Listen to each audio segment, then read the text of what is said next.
Have you ever said, "I'm fine," when you absolutely were not feeling that way? You smiled back. You kept going forward. You swallowed whatever you were feeling and told yourself, "I must deal with it later." And maybe later never came.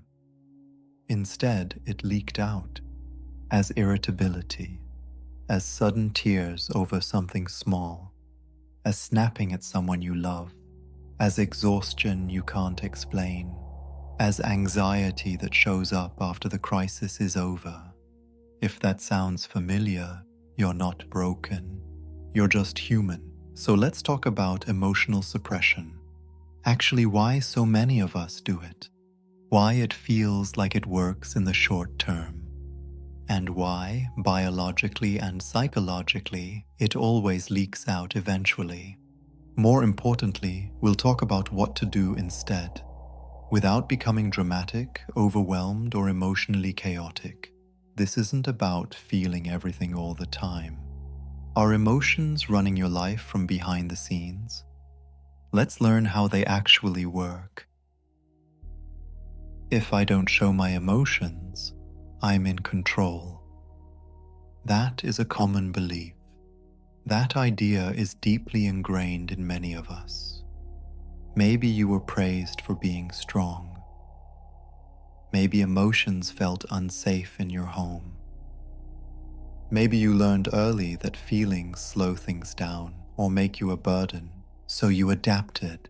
You became efficient, functional, capable. And here's the important part. Emotional suppression is a survival skill. It's not a flaw. It's not weakness. It's something your nervous system learned because at some point it worked. But survival skills aren't meant to be used forever.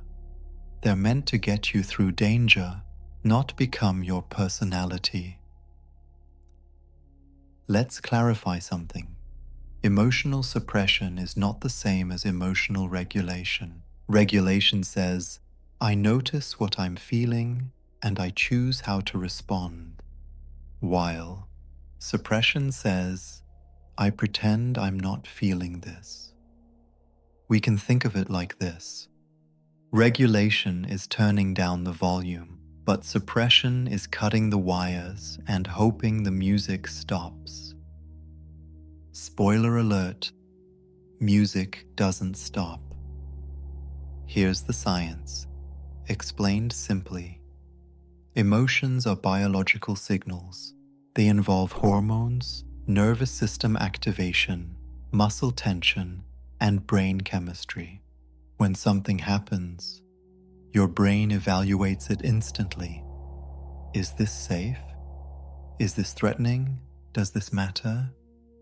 That evaluation triggers a full body response. Now here's the key insight. You can suppress expression, but you cannot suppress activation.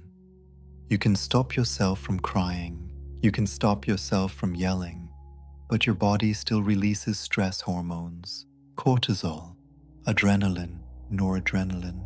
They don't disappear just because you decided to be rational. So where do they go? They stay. In the body, in the nervous system, in muscle tension, in background anxiety. This is why suppressed emotions don't vanish, they transform. Leaks are sneaky. Leak 1. Emotional overreactions. Ever explode over something minor? The tone of a message, a small mistake, someone asking one more thing of you. That's not about that moment. That's pressure that's been building, looking for the smallest crack, like steam escaping a sealed pot. Leak 2. Chronic fatigue. Suppression takes energy. Monitoring your tone, holding your face neutral, constantly telling yourself, don't feel this. That's exhausting. Many people with chronic tiredness aren't lazy or unmotivated. They're emotionally over-controlled. Leak 3. Anxiety and rumination. When emotions aren't allowed to move, the mind tries to process them instead. Endless thinking. replaying conversations, what if loops. Your brain is trying to solve a problem your body hasn't released. Leak number 4, physical symptoms, tight chest, jaw pain, headaches, stomach issues. Your body keeps the score, even when your mind says, I'm fine. Emotional suppression does work short term. That's why we keep doing it. You stay functional. You get through the day. You avoid awkwardness or conflict. Your brain learns, good, this keeps us safe. But over time, the cost adds up. It's like putting emotional debt on a credit card. Eventually, the interest shows up. What if we thought about it this way? Emotions are signals, not instructions. Feeling angry doesn't mean you should act aggressively. Feeling sad doesn't mean you'll collapse. Feeling anxious doesn't mean something bad is happening. It means something inside you wants attention. When you suppress emotions, you're not being strong.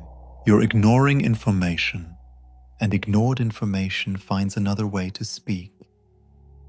Let's now get to the practical part. Not theory, not just feel your feelings. Real tools. First tool. Name it to tame it. This sounds simple, almost too simple, but neuroscience backs it up.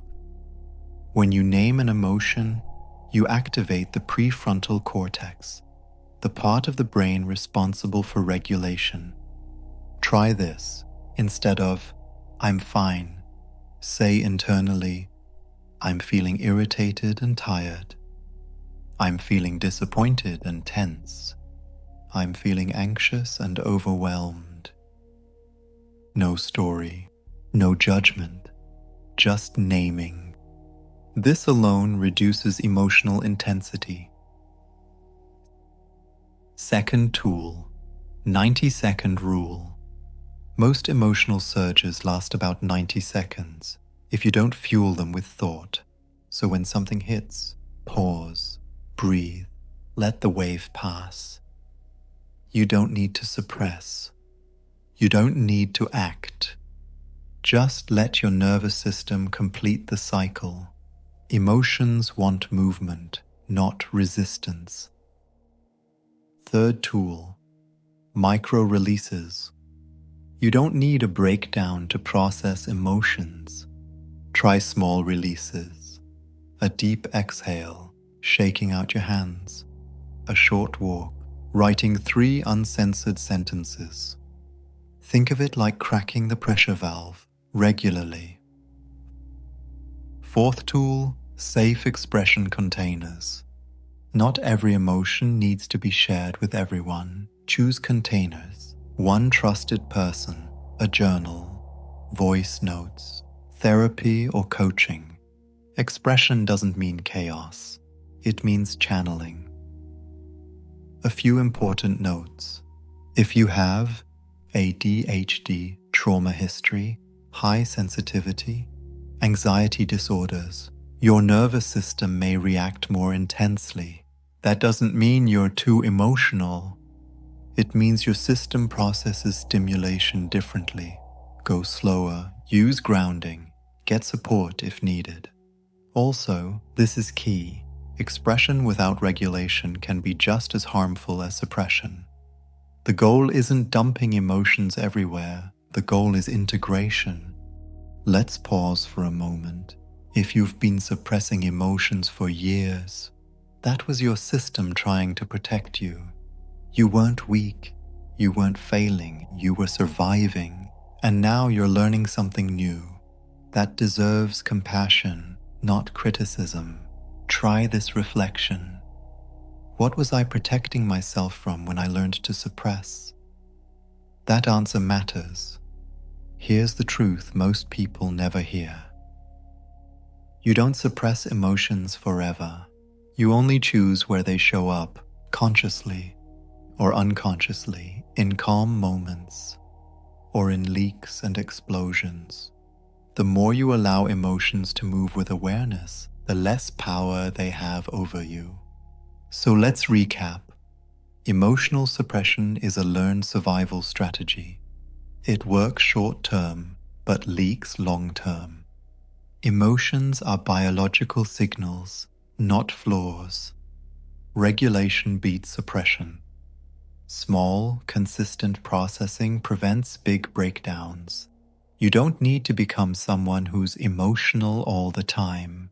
You just need to become someone who listens early. And remember, you're not losing control by feeling. You're regaining it one honest moment at a time.